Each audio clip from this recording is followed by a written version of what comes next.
Well, thanks everybody for the chance to visit with you tonight. There's a few familiar faces. I know some of you have suffered through me several Lincoln days in a row, other candidates, but I know many of you don't know me hardly at all. So I'd like to take this opportunity first to introduce myself a little bit.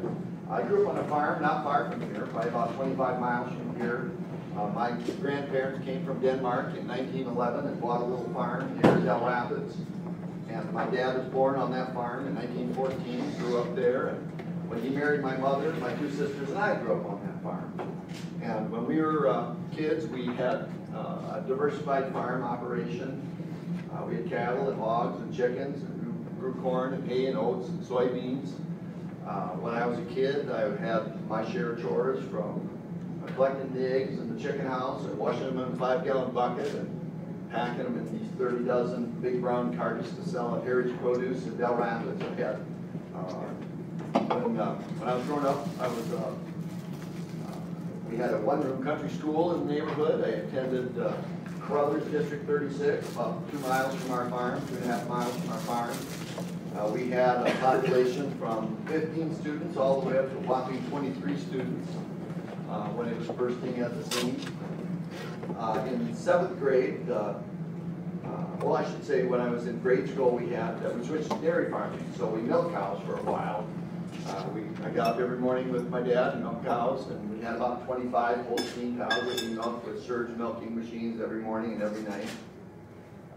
At the end of my 7th grade, the country school closed and was consolidated into the Del Rapids School District, so I started riding the bus to Del Rapids.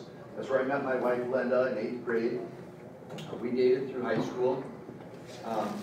When I was a senior in high school, we kind of went upside down financially, and we had to auction the livestock and the equipment. And that was hard on my parents. But Dad had inherited a third of the farm and had bought out his brother and sister for the other 2/3 using a federal land bank loan. And so he had enough equity in the farm that he took work out off the farm. He could hang on to the land and the house and the barn and all that.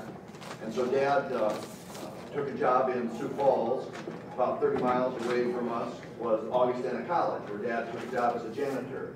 My parents were deaf. They were born deaf. So when you can't talk or hear, it limits the kinds of jobs you can take. And most jobs involve talking. So Dad became a janitor at Augustana College in one of the tower dorms, and then my mom joined him there a couple years later, and they were both janitors there for the rest of their working careers. So when I started college, it was kind of you're on your own, Dennis, which was fine. I worked my way through school. I washed dishes for my meals. I went to USD and got a job in a sorority house washing dishes. I'd show up at noon and serve the meals, kind of like a waiter does, and then go in the kitchen and eat with the cook. And when the sorority women were done eating, I'd go collect the plates and then wash the dishes. I did that at noon and at night. That was the deal, free food for dishes. And I had other kinds of jobs during the school year. I had work-study jobs, ran errands for the government department, and made copies and corrected papers, that kind of thing. In summers, I just had labor jobs. I worked for the Vermilion Street Department one summer. I welded on the Load King assembly line, welding heavy-duty trailers. And then I also welded and painted water towers for McGuire Iron. I painted the Mobridge water tower, for example, and built grain dryers. Graduated from college in 1975. I'm 57, going to be, or 56, going to be 57 in about a month.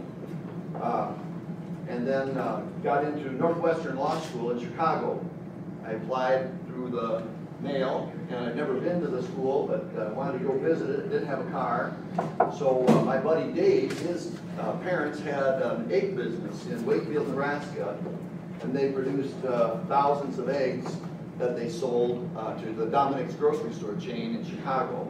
So Dave gave me a ride down to Wakefield, and I got on a semi-load of eggs and rode the egg truck to Chicago and made my way to the law school and talked to financial aid people and admissions people and figured out that I could make it work.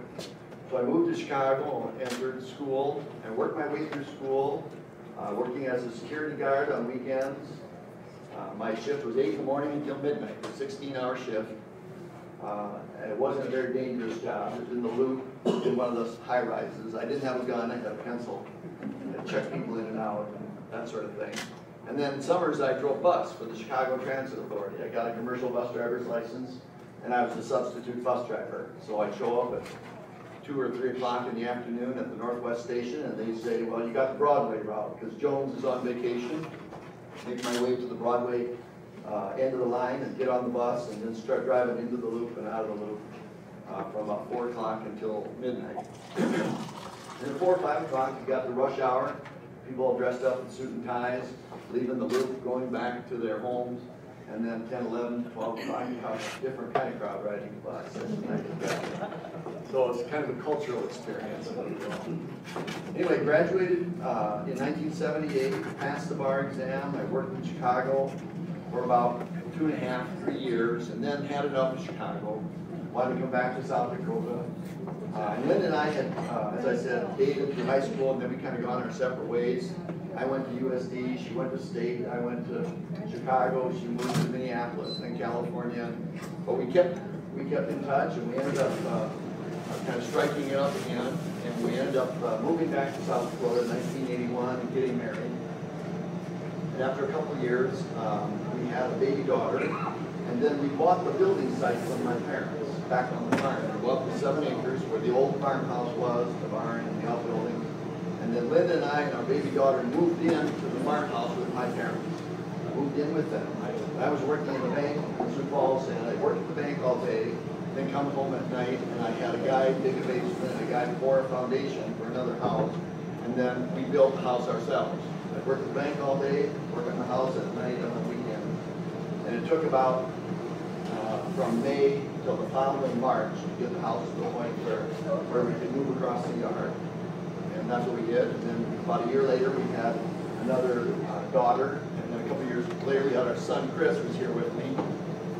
And the 3 kids grew up with Grandma and Grandpa right across the yard in the old farm. And my parents lived the rest of their lives there. And both Mom died in her 80s and Dad died shortly after turning 90.